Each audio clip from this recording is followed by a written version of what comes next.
And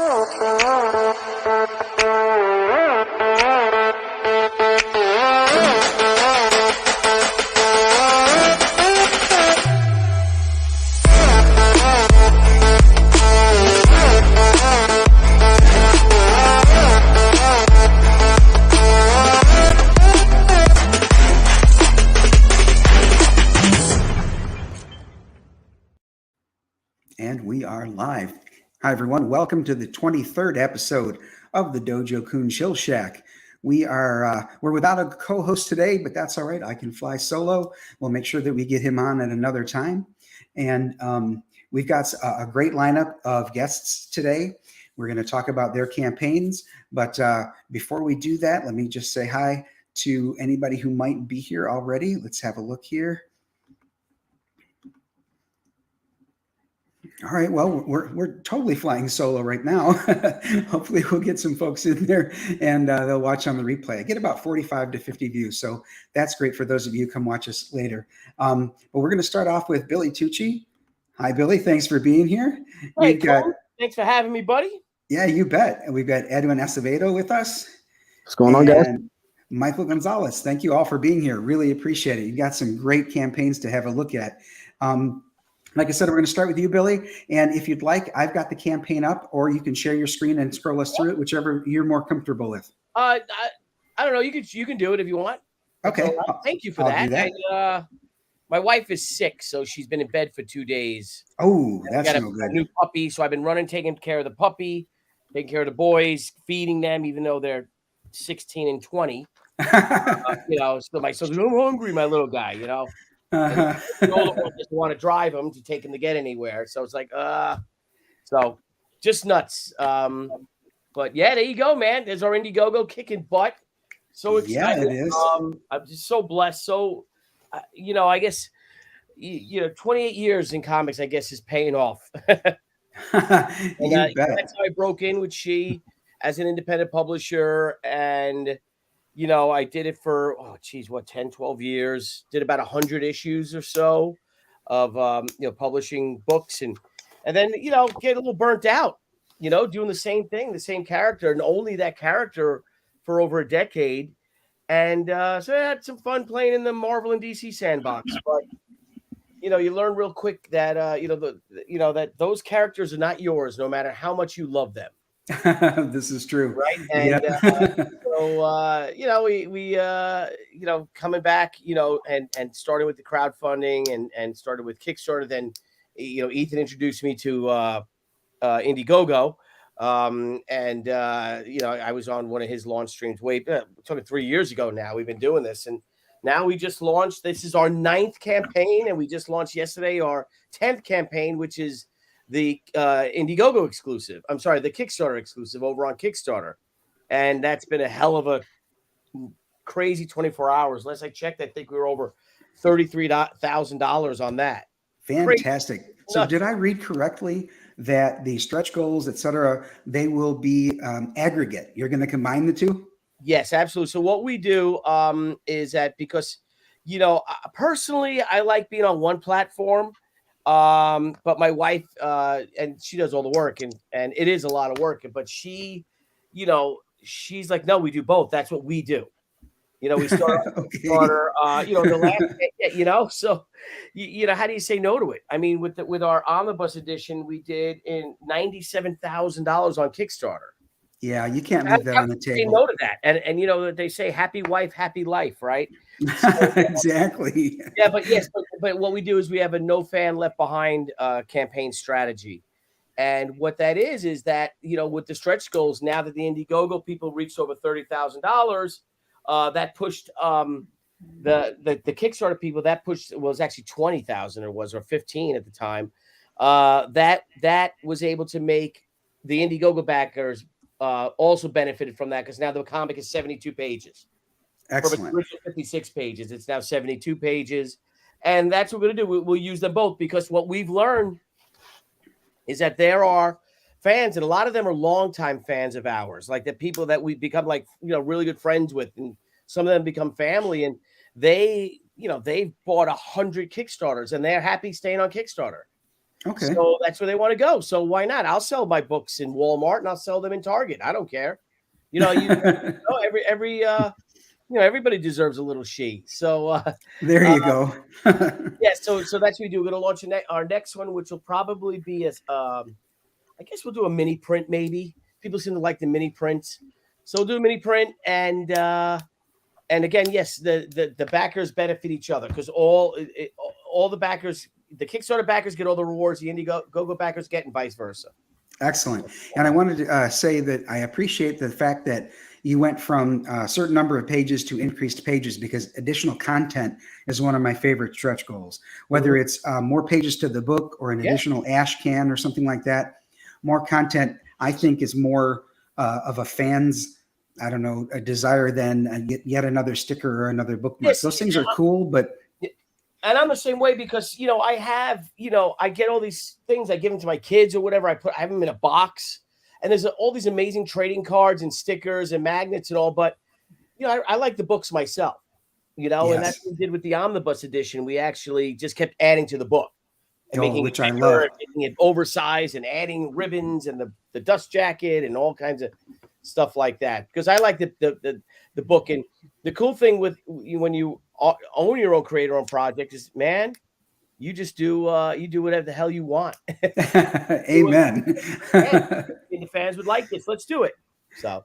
Yeah, agreed. Now, I teased you on a chat not too long ago where I jokingly said something about you using Sakura as part of the name here. That's one of the name of my characters. So I said, we got to do a crossover, Billy. I'm sorry, I didn't know that. It's just, well, it means cherry blossom in Japanese. Yeah. So it's not like I can trademark a word. Right. So yeah, but I think it'd be fun someday if you ever see Sakura in my books, you can, talk to me about doing a crossover someday. We're planning on doing a book that I want to be the Destroy All Monsters of Independent Comics. There is room for a lot, even cameos, things like that for other characters. So I will be talking to all y'all about that. Oh, great. Yeah, that sounds exciting. I'd love to be a part of that. That's a book we'll probably launch in, I guess, February of 2023. It's called She Gate Crashers. So Sweet. So it's the next one. And so that's and well, the whole thing is that in this story, it all takes place around the Cherry Blossom Festival at the Brooklyn Botanic Garden, where Anna works.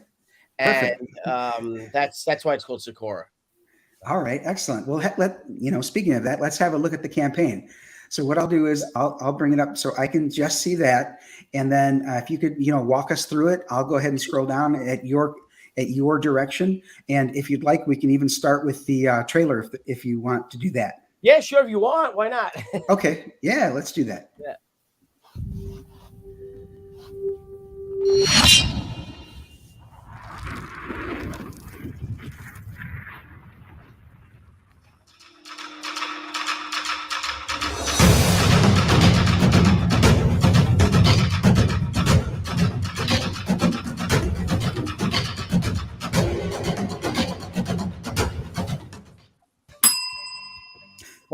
Greetings, everyone. 28-year comic book veteran Billy Tucci here, and I am so excited to introduce you to our latest Indiegogo campaign, She Sakura!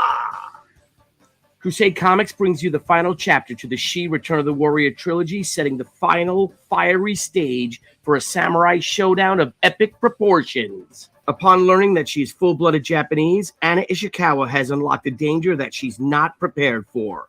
Her birth mother's wrath that comes in the form of an automaton-like killer bent on destroying all that she loves. At the same time, her daughter Hotaru, having survived the trauma in Haikyuu, actually feels empowered by the experience and succumbs to an inner violent streak with savage repercussions. But wait, there's more! Team She is joined by superstar variant cover artists Kenneth Rocafort, Asha Kishna, Gardenio Lima, and Jeff Chapman. We're also offering lots of other She-related items, including original art, prints, t-shirts, commissions, and special editions, including the Ash Cantor Crusade's next great adventure, John Brolia and my long-awaited sequel to Zombie-Sama, Zombie-Sama 2, Dorm of the Dead. So please, join us on our latest crusade and harken back to the days when comics were fun and thought-provoking. I promise you, you're going to love She Sakura. I'm just going to smash myself in the face with this thing. I broke it. I broke my bell, Scala. I broke my bell. I literally broke my bell, smashing against my head. And then he threw that in my right. Guy. That's now Scala, my Pop XP partner, and he threw that little blooper in, and then that was the picture for the T-shirt. For Debbie. I needed to take a picture in a T-shirt, and then he put that in. And she's like, what the hell are you doing? So it's pretty funny. That's great. Yeah, it makes it very personable. Yeah, I mean that's who we are. Again, we're Debbie and I've been doing this a long time. So, since she came out March 23rd, 1994. And it's just been, like I said, it's been a hell of a ride. I'm so fortunate. I'm so blessed that I've been able to provide for my family and give them hopefully a good living, all these years. And it's never been better. And actually, what's really cool is, again, we've been doing this for 3 years. This is our 10th campaign because I like to, even though they're, because I do an Indiegogo campaign like for Sakura. There's an Indiegogo campaign for Sakura and a Kickstarter campaign for Sakura. Even though it's the same book, there's certain differences, and the book, so it's, and all the amount of work that my wife does and all, it really is doing 2 different campaigns. But last night when we crossed the 20 or the third, the I don't know, $25,000 mark, we now officially Crusade Comics in the past 3 years, we've grossed over $1 million crowdfunding. Fantastic. That's great to hear. Thank you guys. Thank you all. You helped change our lives, and we truly appreciate it. Well, I've been collecting She ever since 1994. I've been a collector. Totally did change my life then. I even got the one where She and Wolverine have like a combat game where the 2 books, you pit one against the other. So yeah, the battle books, and that little story was such a pain in the ass to work with them. I had this great epic battle, this great storyline, and they just want to no, it's got to be simple. Think of the 60s. These 2 characters run into each other, and then the game starts. It ends, and then they fight. It ends with a cliffhanger, and then you're supposed to finish it. And there was so much interference from them because Bo Smith wrote it, and we had this great story. It really would have been a fantastic. I mean, it wasn't bad at all. It was good, but it could have been something really special. But what are you going to do? It was okay. It was good. I mean, I didn't know that all of that backstory. I did enjoy it, though. I'll have to say I did like it. Thank you. Yeah. It's again, it's fun, and that's when I started. That's when I first learned that when you deal with Marvel and DC, because I'd gotten the licensing for the Marvel characters for the battle books, which I guess were 20 years ahead of their time. They tell you right off the bat, these are not your characters. Right. No matter how much you love them or respect those characters, they're not yours, which is shocking today of how they're just destroying and dismantling these characters and their legacy. My gosh, it's unbelievable. It's like these people these characters are these newfound writers, we'll call some of them, and just the idiotic things they're doing, gimmicky things. It's I guess it shows in their numbers of how they're dropping. Yeah, and although it's painful, it gives us great opportunity in the indie market.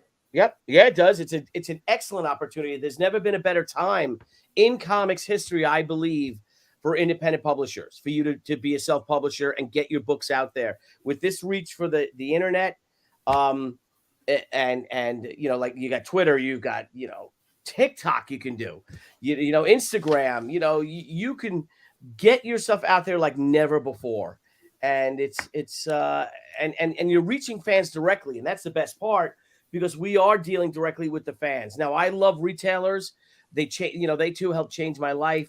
A Diamond contributor, Steve Jeppy, definitely changed my life by having She be a part of that. And we sold 3 million comics through retailers.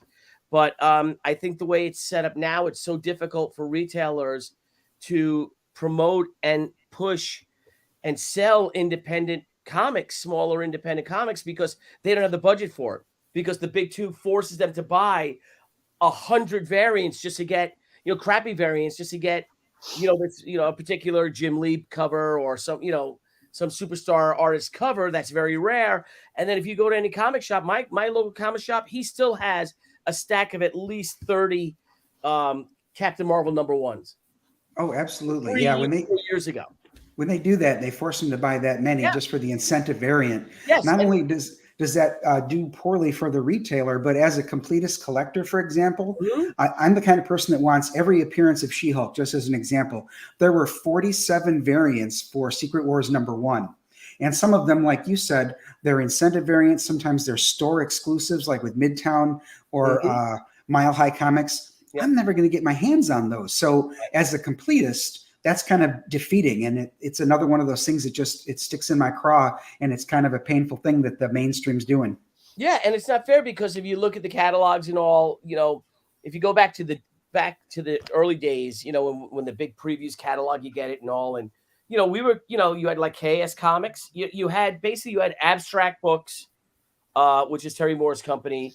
Then you had, cartoon books, with Jeff Smith's company. Then you had Chaos Comics, which is, Brian Polito's, and you had Crusade Comics, mine, and several others like that. But because we were A, B, C, D, E early in the alphabet, we were probably on page 40 in the catalog, And then when the distributor wars happened, they started signing all these exclusives. Now you have Marvel in the front of the catalog with their 100 pages of books or whatever, 50 pages, right? And Dark Horse and Image or whatever. However, by the time they get to us, now we're on page 340. Page 320. It's not fair.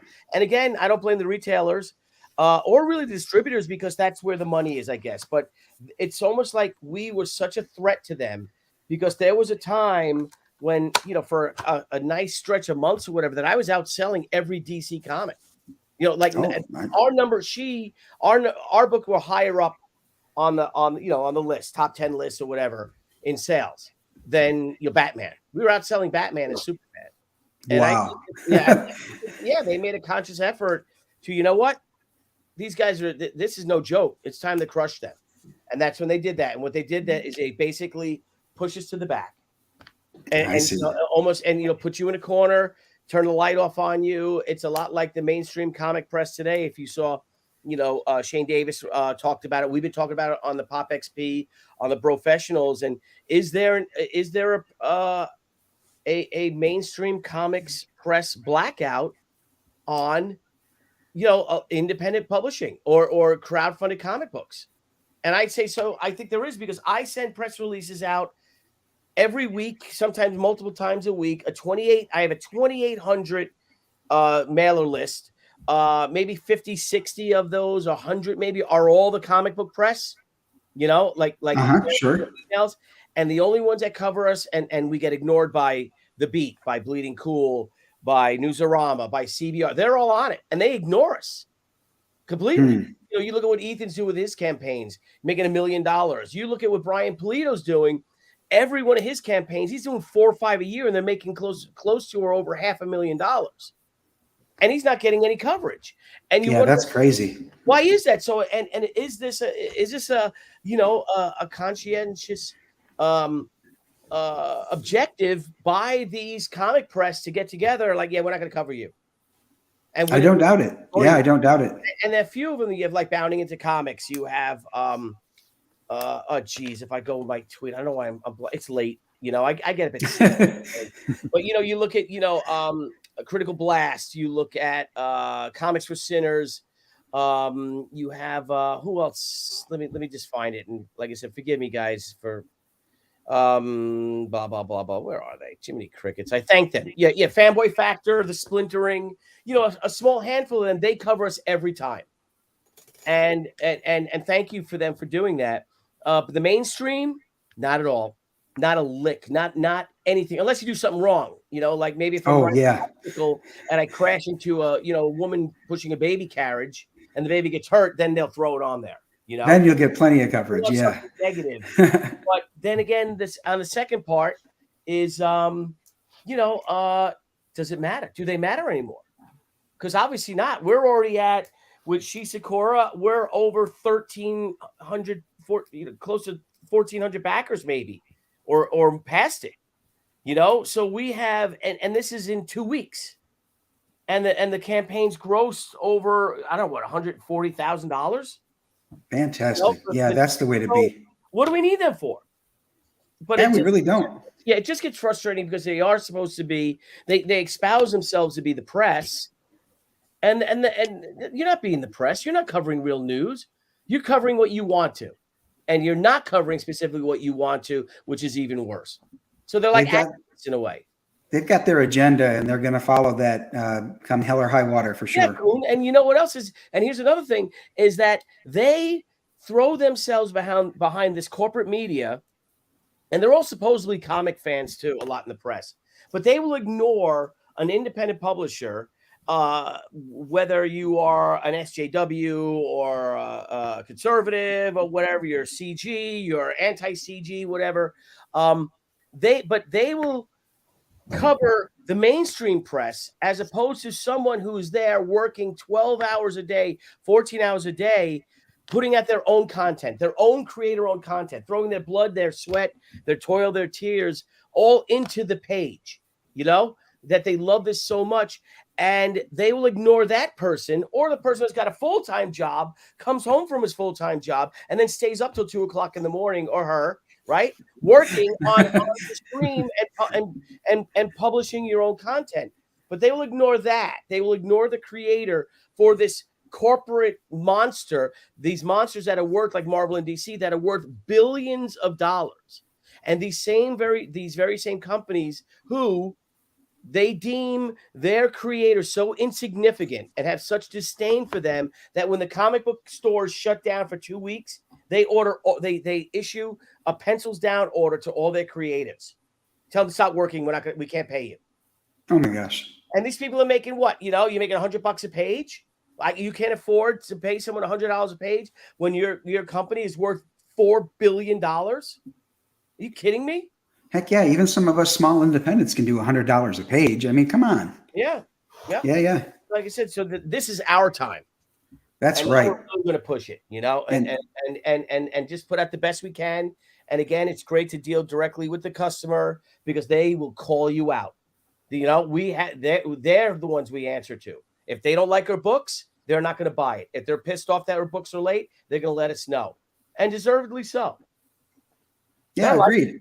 Yeah. And the direct contact with the customers also works in the affirmative too. If somebody really likes something you're doing, I'll do more of that, or I'll pivot and do something that I know that the customer wants because of your direct contact with them. It's not just some kind of crapshoot. So right. I agree. Yeah. Yep. Absolutely. All right. So let's talk about Sakura, and tell us what it's about and, the tiers that you've got here. I'll start here at the top.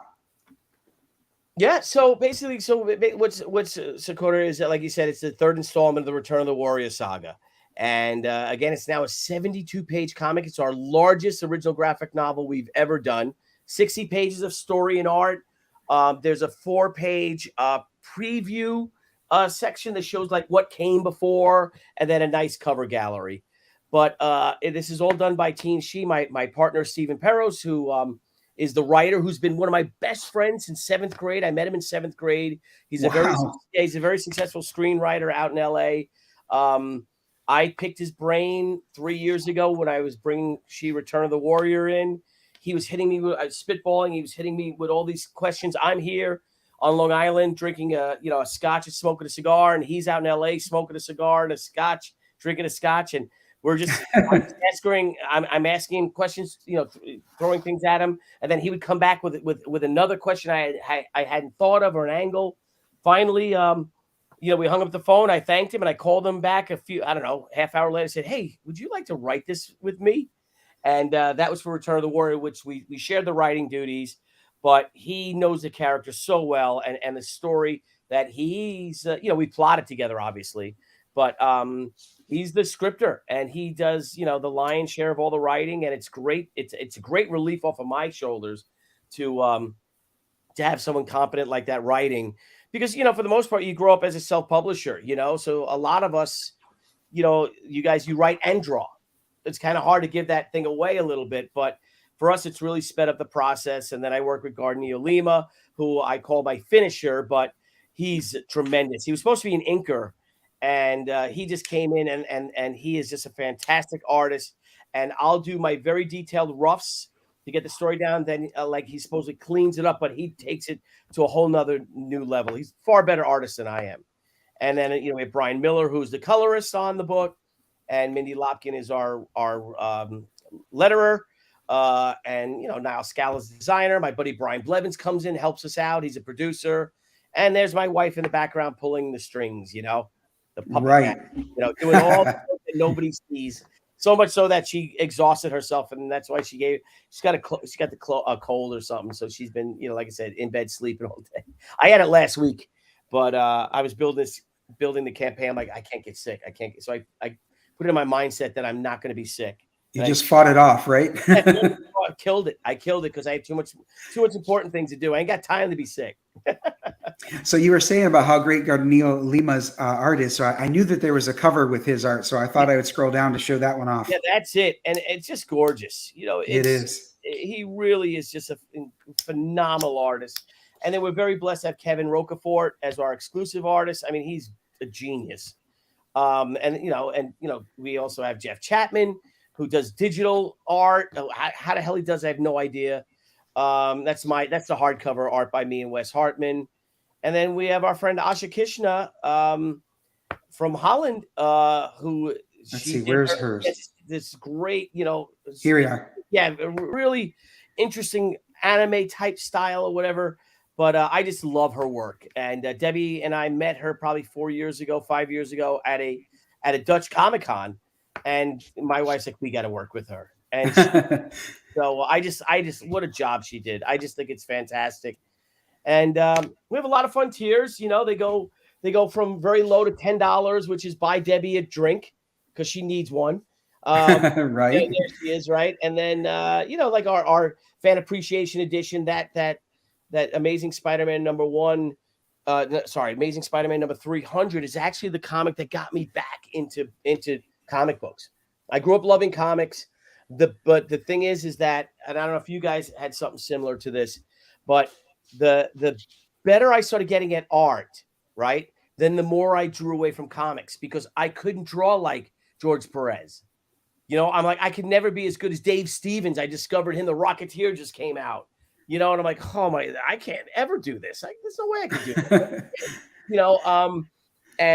Joe Kubert, and Russ Heath and, all this art that I loved and Ross Andrew. And I'm like, I can't do this. So I kind of got discouraged from making comics, thinking I could never do it. And then a classmate of mine at college at FIT brought in that Amazing Spider-Man number 300. And I looked at it and I saw Todd's art and it was unlike anything I had seen. And I was like, wow, this is different. This isn't, he doesn't care about if this is anatomically correct and if he's exaggerating things. He's having fun, with it. This incredible eclectic energy to it. And I'm like, if he can do this, I can do this. Right. And then I discovered, is your wife coming in? Is that what the dog just barked? Yeah, I think she just saw her pull in the driveway or something. Well, thank God she's safely home. Good. I'll just keep my finger on the mute button just in case. So, and that's when I went down to it was called, the comic book shop was called Manhattan Comics. And I went to go buy that issue. And now this is a few weeks after it came out. And the book was already $10 and I couldn't afford that. But the next week, number 301 came in and I bought that for $1.25 or $1 or whatever it was, So I made this. I didn't know how big these homage covers were. So I'm like, oh, let me make one like an homage for our 25th anniversary, like Spider, and we've got it printed on the same type of paper, the same newsprint, the same cover stock and everything as that original Spider-Man did. Oh, that's great. Yeah, and Pete Samedi out over at Alterna. So it's a fun book. I think there's 600 of them made, maybe. Okay. And, it's doing pretty well. And, ash cans. And then, of course, the variant covers, the hard covers we do. You got a challenge coin, too. I love that. Coin. Yep. The Sakura challenge coin. The rough cut edition, which shows my art, like my pages will, I was on Graham's show. Man, I'm doing so many shows. Like, these are what my pages look like. So it is, it's very detailed roughs. So we put together a whole book with the first draft of Steve's script. And I think that's a fun thing. We do those very limited.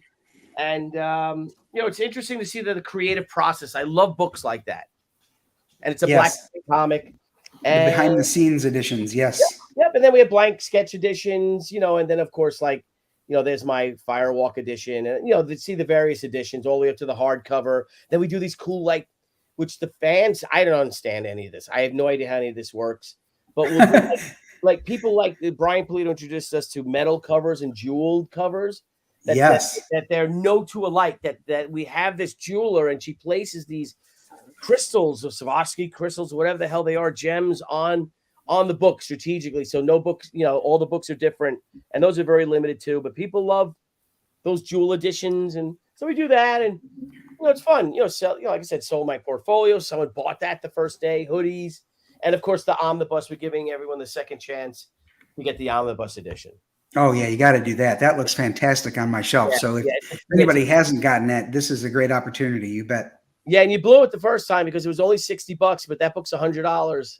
and I told him $60, and we got killed on that book. The book did so well, but it was so expensive shipping.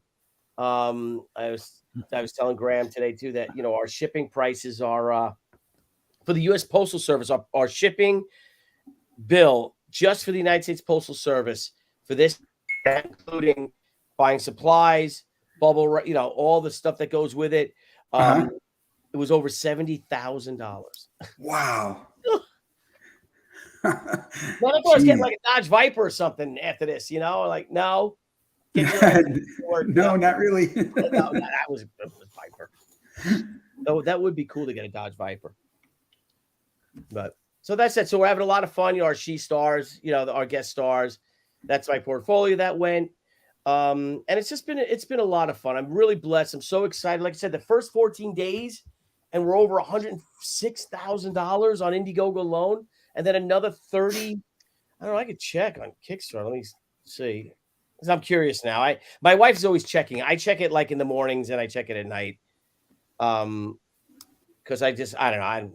We're at $34,591 on Kickstarter with almost 350 backers in 14 hours. I'm sorry, 26 hours. It's crazy. Okay. So I'm not saying no to that. Crazy awesome. Yeah. And you can't leave that on the table. There was a lot of problems at Kickstarter from what I heard that Malin ran into and Richard Meyer ran into and stuff. But all those people are gone. They're all let go. There's a whole new cadre there, and they are incredibly helpful. And they've been wonderful for us. Well, yeah, I hope that continues. I know that there were 2 frauds that they were culpable in that I helped Vinny Tartamella and Alejandro VS get those fraudulent campaigns taken down when Kickstarter themselves wouldn't do it. So I got the Federal Trade Commission involved, and then they took those down. So I remember that with Vinny, that someone did because I think someone did a cyber fraud campaign too. Did they? Yeah, when they do those cloning of campaigns, they put them up as if it's their own, and it's bad news because the one guy that did it to Vinny was from Kazakhstan or something. So although they could take it down, there's not much else they can do about this guy. Right. Yeah. So the cyber frog is gone. Ethan was able to get that. What was Vinny's campaign name? Do you remember? It was Shadow of the Kraken. Yep. Shadow. That's a cool name. And in fact, that one is still, I think it's at the very tail end because he's about to fulfill, but it's still in demand. Is it Kraken? How do you spell Kraken? Kraken is Kraken. Yeah. Shadow of the Kraken? Yes, sir. It says we can't find a Shadow of the Kraken. No, I don't want to do Earth and Magic. I want to do all categories. Let's just do all, for God's sakes. I don't know. Oh, well, it doesn't matter. It's a great campaign. So if you got some time later tonight, have a look at that. I'm on Kickstarter looking. That's why, because I'm looking on Kickstarter. Sorry. He's definitely not going to go to Kickstarter. No, I love Vinny. So I love Vinny. So let me do Shadow of the. And they got rid of the old one, right? They did get rid of the Kickstarter campaign that was a clone, yes. Shadow of the Kraken. He had $20,000. Good for you, Vin. Good for him. Yep, you bet. Yeah, I'll check that out more after my ADD kicking in. No How you problem. boys doing, man? What's up, man? I'm good. What's going on, Billy? It's been a long time. Yeah, what's happening? I was just chilling, trying to get this new campaign off its feet, man. You know how that goes. Yeah, well, I've hogged up a lot of time. so, Yeah. so Billy, did you need to drop off to go back to your other stream? Yeah, I'm gonna jam. I'm gonna take care of this puppy. We got a new puppy, and like I said, my wife's out, and supposed to go on Art's stream. I don't even know if he's still on. He should be. Yeah, he's definitely still on. But thank you guys for having me. If it's okay, yeah, thanks so much, Billy. Really appreciate your time. Yep. And say hi to Art for us. Yeah, well, thank you for giving me 37 minutes. Thank you so much. That's awesome. Our pleasure. Thank you, Billy, so much. You take care, sir. Fun. You guys keep kicking ass. Peace, love, comics. Let's do this, man. Let's keep doing this. Oh yeah, let's go. Right? Hey, Billy Tucci. Nothing to stop us, man. Nothing to stop us at all. All right. That's Thanks, right. guys. All right, take care. So, that was a great segue, Edwin. Why don't we go ahead and talk about the Ace Volume 2? What? Sure. You asked me if I could bring up the campaign, so yes, I sure can. I'll remove that. I'll go to share my screen there.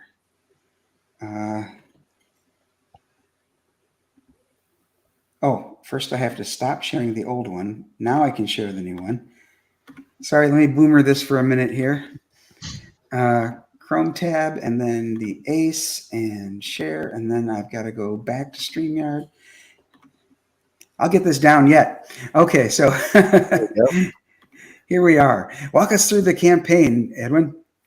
So yeah, the Ace Volume 2 is obviously the second volume of a series that I created and launched last year on Indiegogo.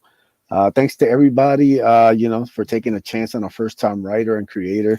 The book was fully funded. All the copies have been sent out. So, working on this one probably a good 8 months, and now it's ready to launch Volume 2. And doing really well. It's been probably like 9-10 days so far. I launched on Bancroft last Sunday. So yeah, it's doing well. That's a great place to launch too. It is great channel. I don't know what's going on, but maybe something about the time of year. But I was pretty down I had like a stomach bug around like Tuesday and stuff, and it feels like everybody I talk to, somebody's either sick or getting over being sick. You're right. Crazy. Yeah. It's definitely that time. So one of the things I wanted to say for those of you who are watching, who want to decide whether or not to back the Ace. Number one, it's a great book. Number two, you can back with confidence because Edwin fulfills. I can guarantee you that. I backed Ace Volume 1, happily got it and read it. It's a great book. I'm looking forward to Volume 2. Already a backer for that one as well, just because I just know how well he did on the first one.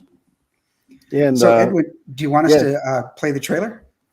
No, let me just talk about kind of the setup for first. For anybody who missed out on Volume 1, to give you a short little pitch, the Ace is the story of a young man called David Diaz who's trying to figure out his place in life. He turns 21 years old. He, had dreams and certain stuff he wanted to do that didn't exactly go as expected. And now he's kind of left finishing up college and trying to figure out what's next. And one day he sees a shooting star crash land in a park nearby, and when he goes to find the wreckage, he finds something there that gives him the ability to transform into an armored being. And basically he's had the armor for about 6 months when this alien bounty hunter Kula shows up at his front door trying to kill him. And that's kind of basically the gist of Volume 1. David's able to outsmart and defeat Kula at the end of it. And he hears a voice from behind telling him to stop, and he's about to put his blade through Akula's throat. And then in Volume 2, it picks up right after. We get introduced to some more new aliens. We have this group called the Godless, like an alien strike force who's been sent to bring the Ace back to their home planet. And then we also introduced you, Angelique, who's the female winged warrior that you see all over anytime I drop Ace art. So yeah, man, it's just a fun kind of action-packed adventure, kind of throwback to like the early 90s books that I grew up on, with kind of like a more kind of modern take on them. Okay, great. Yeah. Oh, there's Angelique. Yeah, you see that amazing cover by Doodle Bags. Just absolutely, very much a tribute to like X-Men books. I'm a huge X-Men fan, To me, I see her as an analogous to like Archangel. You know, anytime she's on screen, her wings are just massive. She's flying through the air, so she commands the screen. So I wanted something to like put the focus on her. You see the ace there, you know, who's in the wreckage with Desi, who's one of the Godless members. But you know, it really is about Angelique. You know, once she enters the room, she kind of takes command. So I wanted the cover to really kind of focus on that. That's a great idea. Yeah, you're right. She would. Yep. There you see that's the Godless right there. The 4 members who are on a spaceship to meet the Ace. They said their job is to bring them back to their home planet. And, you know, he's not exactly the friendliest guy. For anybody who doesn't know, you know, David has never met any aliens before. That he didn't know they even existed.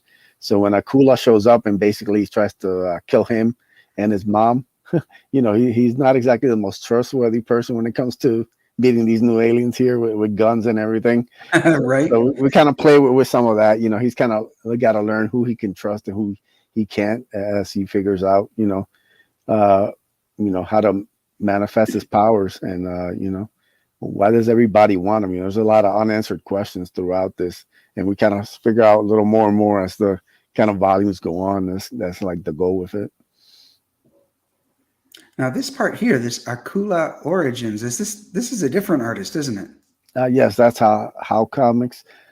He's done some work for Phil Diaz. He's done the Masquerade for Lost Pages, and yeah, he's unbelievably talented artist and colorist. And you know, Kula's been like a big hit. Every time I show any sort of artwork about him, people always comment, and I wanted to kind of put a little spotlight on him. And, you know, I came up with this really kind of fun story about him in his younger days. As you see, he's got both his legs working there. And so, yeah, it's like a fun kind of like, I call it a little bit of a mix between like Street Sharks and Sons of Anarchy. There you go. It's just kind of fun, over the top. It's really badass. It's one of my favorite things that I've ever worked on. You know, I think it's people are going to love it. And then what do we have here? This is a space print. Yes, that's by his artist called HK Stash, up and coming artist. Colors by Michael Beacon, and this is going to be about a comic size print. You know, the Ace, you know, has a lot of influences. One of them being like Green Lantern, and this is kind of like a bit of like homage to Green Lantern. You know, him going through space, the stars, the planets, all that kind of fun stuff behind them. It's right, really like an iconic shot, and I love what Beacon did, making the colors really just shine on that. Yeah, it does really good.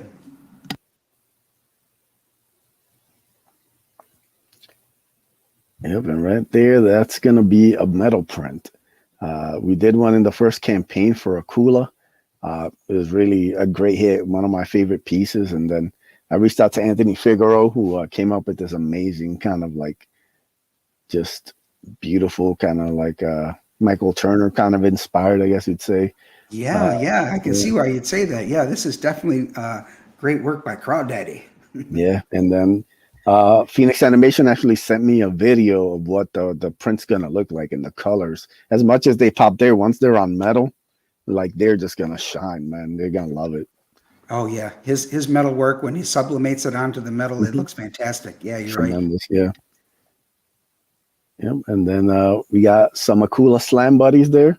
The first batch sold out. For those of us who don't know what that means, what's a Slam Buddy? You know, anybody who grew up during like the 80s, you know, Big Dog Elief had a lot of merchandise. They had these Hulk Hogan buddies. They're very kind of muscular, you know, about like 12, 15 inches or somewhere around there. And you could just beat them up. You know, they're basically your best friend as a kid if you're growing up during like probably like late 80s, early 90s. So I kind of wanted to right like behind you, don't you? Yep. Yeah, actually got this is from the first batch. So yeah, I have this. There's this company that does kind of new age slime buddies. So I reached out to them to see if they could make the Akula one, and it really kind of blew me away. I love the design of it. You know, the colors pop and everything, and Very like cool, I said, the first batch sold out. So I reached out to the guys, and they got me a second batch. So you know, hopefully people go check them out because they'll go fast. Very cool. All right, so let's see. And right there, that's the cover for the second printing of Volume 1. So it's like a catch-up tier? Yep. Anybody who knows me knows everything for the campaigns are exclusive. So, this is the cover for Volume 1. It's a collector's issue. It'll never be reprinted again. The only copies left are the few ones that I have for my own personal collection. So, we wanted to do a second printing of Volume 1 and, let people enjoy the goodness. And but I reached out to Joe Ball, and he was kind enough to just make an amazing cover for me. Just absolutely fantastic. It's so good. He had to color it himself because no other colorist would touch it. Kind of detail he puts into it. You'd spend a couple months working on that. So, Yeah, you're right. He did do a great job with this. Yeah. And then those are the funding kind of stretch goal. We do something once we hit the funding goal, we'll do like a fun little stretch goal for all the backers. So we're doing 4 of the 6 a.m. stickers of the Godless. So once we get to 5,000, everybody gets those. And 6 did a bunch of really awesome stickers for the first campaign that people loved. And I love his take and his art style gives all the characters a different look. So, I thought it'd be perfect for it. Yeah, he does a great job too. All right, so let's quickly go through the tiers. The all-in tier for 70 gets you the Volume 2, the Space print. That's the one we were talking about. That's the Green Lantern homage. Yep.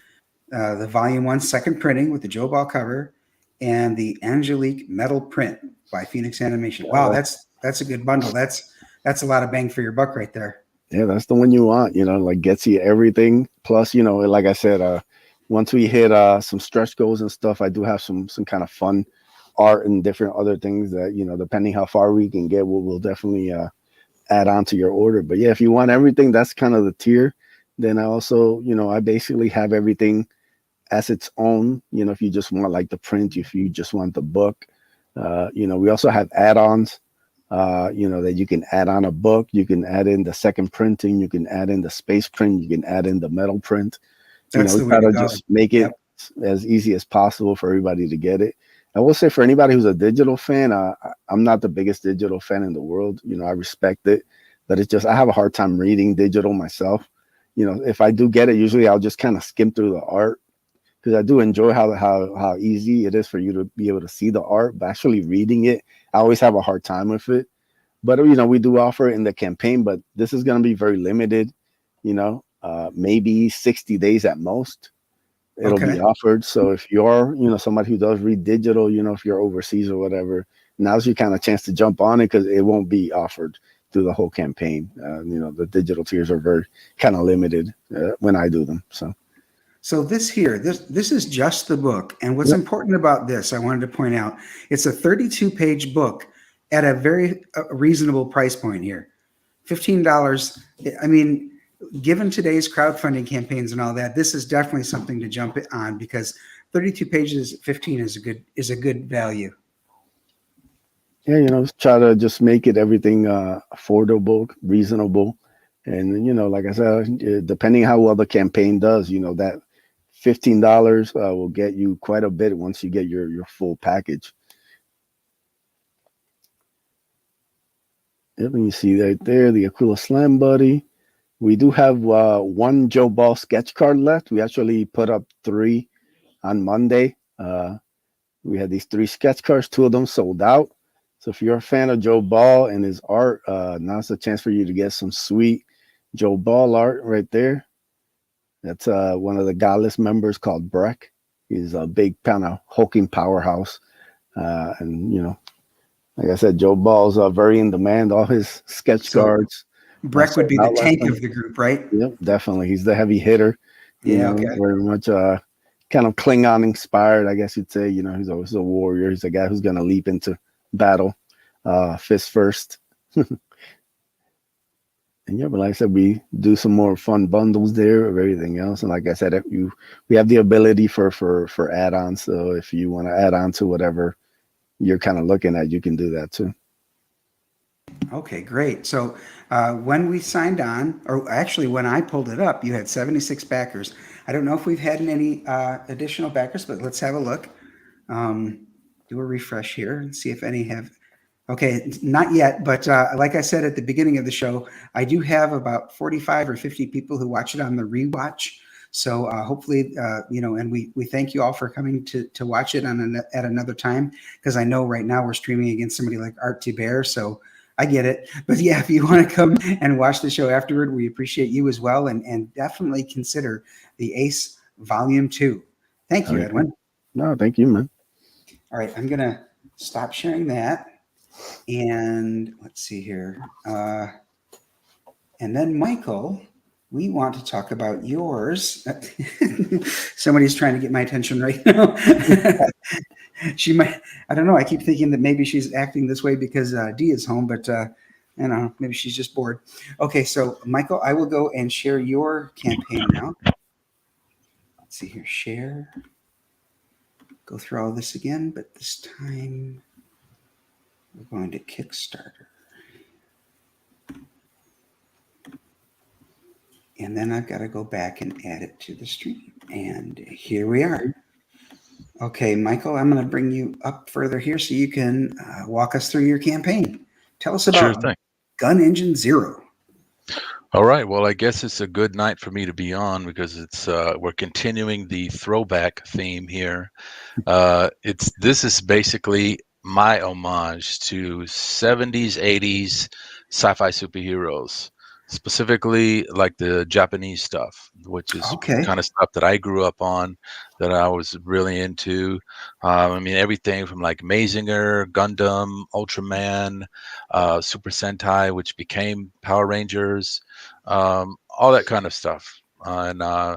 So basically what this is, it's like a classic sci-fi superhero tale with you got these two enemies, and they're like determined to eradicate each other from the universe at all costs. And it's this war has been going on since the beginning of time, and then now this war has come to Earth with what they think are the last two of each side of this war.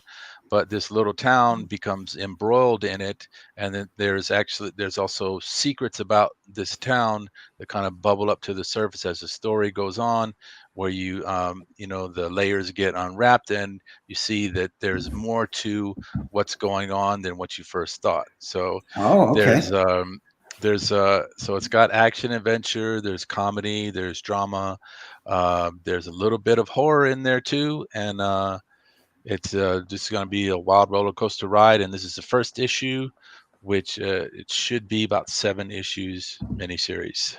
Oh, fantastic. I always like to hear when somebody's in it for the long haul and that they've got like the long play already in plan. I like to do the same. I'm not going to start shilling my books, but kudos to you for doing that, because that really shows that you're in this to win this and that this is a passion of yours.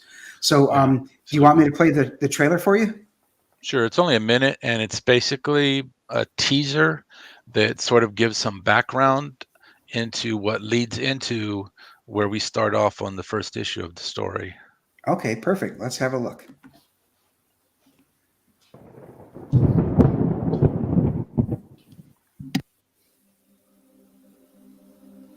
In the beginning, there was balance, order within chaos.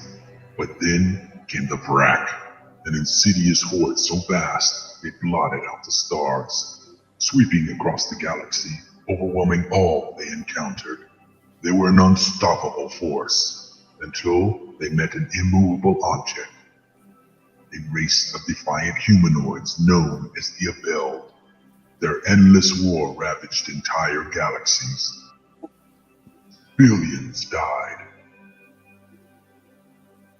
In one last desperate push for victory, the Abeld created a sentient weapon fueled by a terrific energy. Its singular purpose was to annihilate the Vrak from every corner of the universe at all costs. It was called Gunengine 0.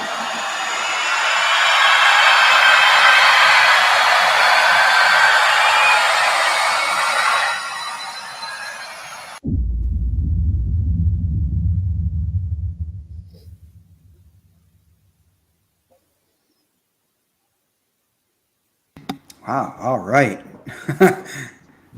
Where do I? Oh, right here. That definitely sets the stage for us. Yeah, you bet. And there's little Okay. Easter eggs even in that little tiny video. There's some little Easter eggs there, some like audio Easter eggs for the story. Oh, excellent. I'll have to go back and give it a listen a few times to see if I can pick up on those. All right. So why don't you go ahead and walk us through the campaign? I'll sort of drive and you give me direction. Okay, so as far as pledges or rewards go, Kickstarter calls them rewards. I try to, like Edwin was saying, I try to keep things simple. So I got a PDF that you can get for $3. Okay. Then I have the book itself, just the book, and that's $12. That includes the shipping. It's 28 pages. And then I have a retailer 6-pack. So since this is a series, I was hoping that if I could get with some retailers, they would help to promote the book throughout the life of the series. Right. And so that will come with an 18 by 24 special poster that's just for that. And the book's had a 40% discount. And then we have what I call a Superfan, which is you get everything. So if you wanted to if just to make it simple, if you want everything that I have to offer, all the add-ons and stuff, you just get that and everything will come within any stretch goal that's a physical stretch goal or even digital stretch goal. It would all come with that one. So, and then we got a bunch of add-ons like stickers and mini prints and t-shirts and things like that, that you can add on like a la carte. So if you wanted the book and then you just wanted, say, like trading cards, you can get the book and the trading card stuff like that. Okay. So if I scroll down, we'll be able to see all of those that they can choose from, right? Yes. All right. Let's do that then. Okay. So here are the characters. The main character obviously is Gunny. Tell us Yeah. about these characters as I go through. Okay, so Gunny is the main character. He's the warrior, or basically, there's kind of like a running gag is about like what exactly he is. It's like the first person that sees him thinks he's one thing, and the next person thinks he's like a demon, the next person thinks he's this and this. So that's kind of what the story, one of the themes of the story is about, like your preconceptions of about your prejudgments about things. And so Gunny is not his name. It's like the nickname that this girl Maya gives him. He calls him. His name is Gun Engine Zero. He says he's Gun Engine Zero, and she just calls. Oh, what if I just call you Gunny? So that's where Gunny comes from. Maya is the girl who that he meets when he first kind of wakens, and she's just a local girl. She just graduated from high school. She wants to go off to college and kind of like start a new life and get out of this, one horse little town. And but she's kind of stuck there for a variety of reasons. And so the two of them kind of get together, and she sort of sees him as like this white knight from outer space kind of thing. She has like her own internal sort of fantasy about who he is and what he represents. So she So that seems sort of as a ticket out of town. yes, Okay. and definitely in a way, and not just out of town, but off Earth. So she's someone who's like very much into like a fantasy and all that kind of stuff. Um, and then the sheriff, he's sort of like a John Wayne, Clint Eastwood type of character. He runs the town, and so he's all about the town being like a quiet and peaceful and just low key sort of place. And then when all this chaos happens, it throws everything, throws a curve into everything. And then Harrison is his son, but he's also Maya's friend. Like they knew each other since they grew up, since they were little kids, and he's had like this lifelong crush on her. But he's way off in the friend zone, and so he's part of this whole thing. And Kez, the little boy, he's kind of like the comic relief. He's a little kid that kind of hangs around and gets involved in this whole situation a little bit. So again, it takes place in 1985.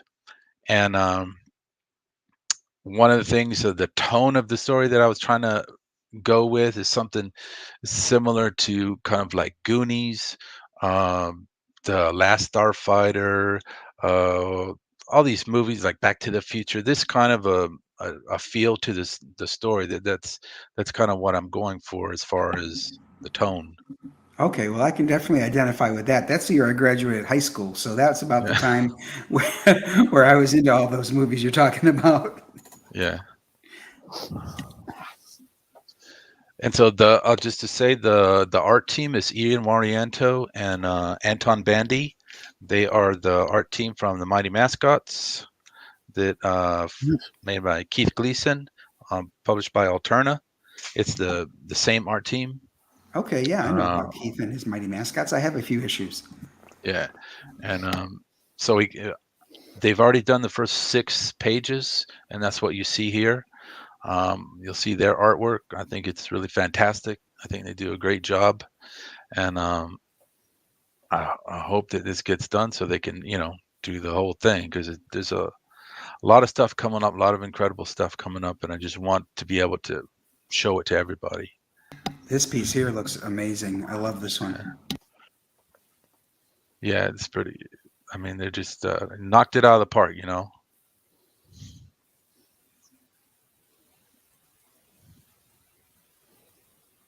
So that shows the rewards that I talked about before.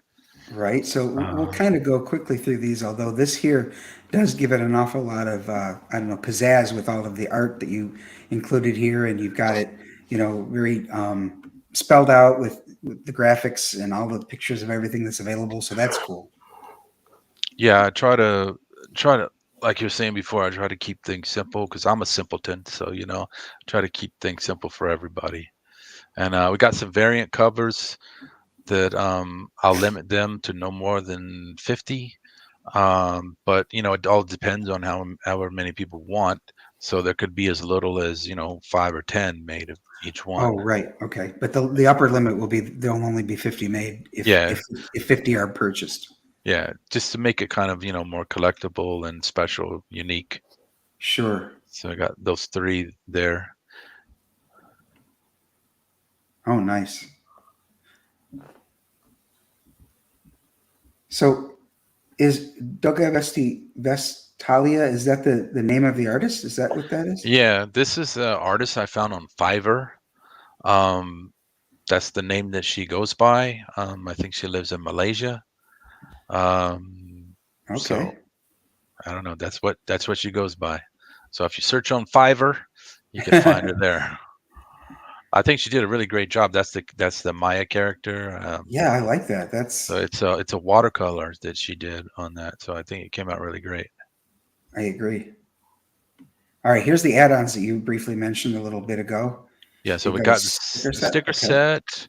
We have a metal trading card. So what I've been doing with all the books that I do is that I also have a metal trading card version, like a replica of the cover. Okay. So far we have 9. We have 9 issues of different things, which include some of the variants of the different books. And so this will be the 10th little metal trading card. So you can get this metal trading card as an add-on, but in the Superfan reward it has all 10 that come with in the set. Oh, nice. Okay. Yeah. And then we have regular trading cards that has the art by it's a different artist by name of Joaquin Guerra, and he did some art for me about the gunny and the vrac, and I have a stretch goal for those will be in as holofoil if we get to that stretch goal, but those are just normal paper trading cards. Okay. But the art on it is exclusive to the trading card. Excellent. Good to know. A lot of people do like those trading cards. And I got these mini prints. I do these little 4x6, and they're on satin paper, so it's a little bit different, but extra special than just glossy paper. Right. Okay. So in this set, and satin paper has like the color pop of like gloss, but it doesn't have the glare, which is something I really like. And so we got those 3 to start off with, but I've got a stretch goal for another one, and I think I'm going to add another stretch goal for another one as well. All right. Well, let's hope you get to those so you can make those decisions. Yeah. Those would be good. That'd be a good problem to have. Yes, it would. And they got the two shirts. Like I said, in the Superfan reward, you can pick one design, but you can add on either one of these. Okay. So one of them is that that from the trading card art, but it kind of like cut off the bottom of it, so it's just his torso. Right. That's It's this up one. there. Yeah, that's that one. And then the bottom one is that blackout, like the variant cover, where it Right. just has the like from them. And I already have printed up like I had made up like some prototypes of the T-shirts just to make sure they look good. So those are all good. And then I have the other books that I've done in the past. They're all printed and ready to go. And these are add-ons that you can get if you want to check those out. I have them Okay. right on the shelf behind me back there. Neotheric. Yeah, that's a graphic novel, 96 pages. And then what's this one here? this is 6/8. This is the supernatural horror comic.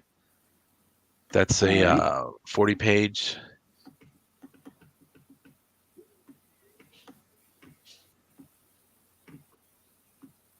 Only 80 copies printed. Okay. Yeah. And then there's a Book of Legend. It's an anthology that I made. It's kind of like a hero's journey sort of anthology. It's got 9 stories. It is 52 pages. So for those of you who didn't get it, this is a great way to get the library. Yeah, these are books that I did the last couple of years. I self-funded them. Originally, I did them all digitally. But then like Neotheric was the first one I printed. I just took some money from a tax return and just had about 100 copies printed. And then last year I did Kickstarters for 6/8 and for Book of Legend just to get them printed. And so I only did like 80 and 75 copies of each one. So they're very limited. I don't have that many left. But they're available here, and they're also available on Amazon too for people to get them there. Okay. And then this one here, this is my daughter. I have a 10-year-old daughter, and she came up to me one day. She said, "Dad, can I make a comic book?" And I said, "Sure." So you don't want to discourage that. yeah. So we kind of brainstormed for a little while, and then we came up with this. It's called Agents of Shh, and it's sort of like Scooby-Doo. What's the other thing? Like Geronimo Stilton. It's not like a humorous kids book kind of thing. And Okay. they're little 12 pages. They're mini comics. And so she's working on the 3rd book right now. So we already have 2 of them done. They each come with their own kind of like a Pokemon style trading card. And also as part of this, we support the comic books for kids thing also, where if people buy the set, so we sell her books as a set of 3. Mm-hmm. So if they buy a set, we will send a set to the charity. Oh, nice. Yeah, so we match 1 for 1, and we've been doing this since last year from our first campaign. So I think it's a great charity, especially for people that are in the comic book world and stuff. If you get a comic, we'll send one to them as well. Or if you want to just like get the comic and say, hey, send these to the kids instead of me, then we can do that too. Oh, that would be very nice. Yeah. So I think it's kind of cool because it's not just a comic book for kids. It's actually made by a kid. Yeah, right. So I think they might enjoy it. So there's just some of the art samples from the book. That's the 2nd book, and I'll be posting later an update with some of the pages from the 3rd book. Okay. So right now I don't have anything up there now. I noticed that it said PB&J, which peanut butter and jelly, but that's kind of cool. The 3 characters. Yep. Yeah. And then we have stretch goals. So like I said, there's this mini print. We have that, but I'm going to do another mini print as well. So I have another stretch goal. And then I got this coloring cards. I just call them coloring card set because I came up with this because I had like some black and white art from Neil Therick, the other book, and I was thinking like, what can I do with this? And so I figured what I could do is like just print them on these little 4x6 kind of cardstock as black and white, and then maybe offer them to people, if you want to color them or whatever. So I've just been doing that with all the other stuff too. So it's got all the characters, well, the main characters from the book, and you can get those and you can color them and stuff like that.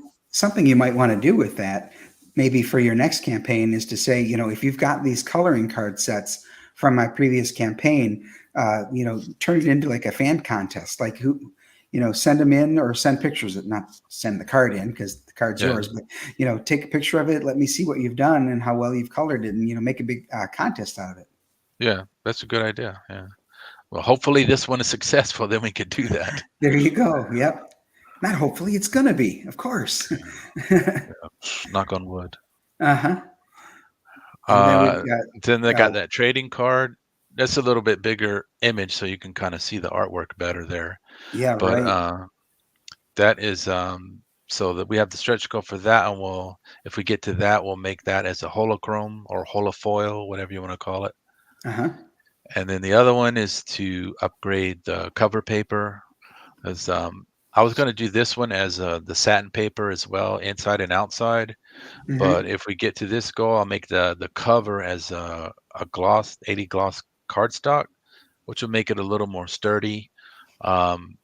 Just to keep it, from getting bent or stuff like that.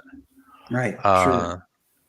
Yeah. And then I had this idea for what I call an after party, something. I don't know if people would be interested in this, but like once everybody has the book, to sort of get together on like a private live stream or something and kind of talk about everything. So the fans and we could like have a back and forth sort of where they could talk about what they wanted, what they liked about the book, didn't like about the book, all kinds of stuff like that.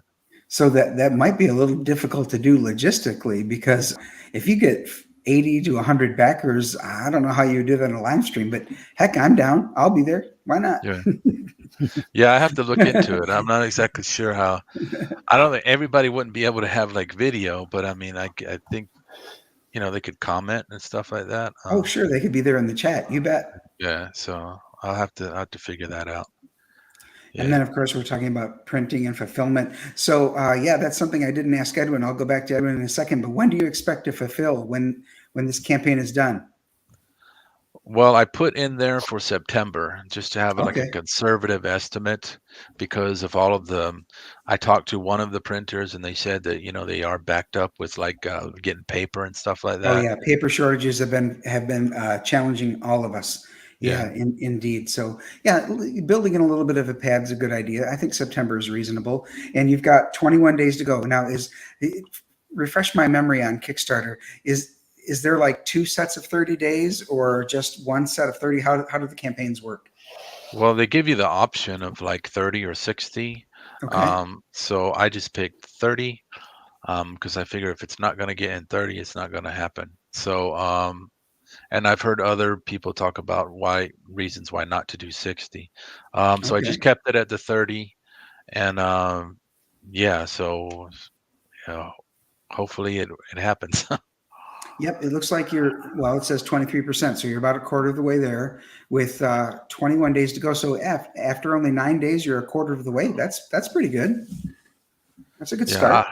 I was hoping to be like maybe 30% or something like that, but I don't know. It's a lot better than what I've done so far, so I can say that. And yeah. Well, it looks like a great project. I do love the art, and I can't decide which of the covers I'm going to want, because I really like that one that's the watercolor, but the other two are pretty impressive, and the other two are the main characters. So I'm going to have to really think about that. But just get all three, Brian. Come on.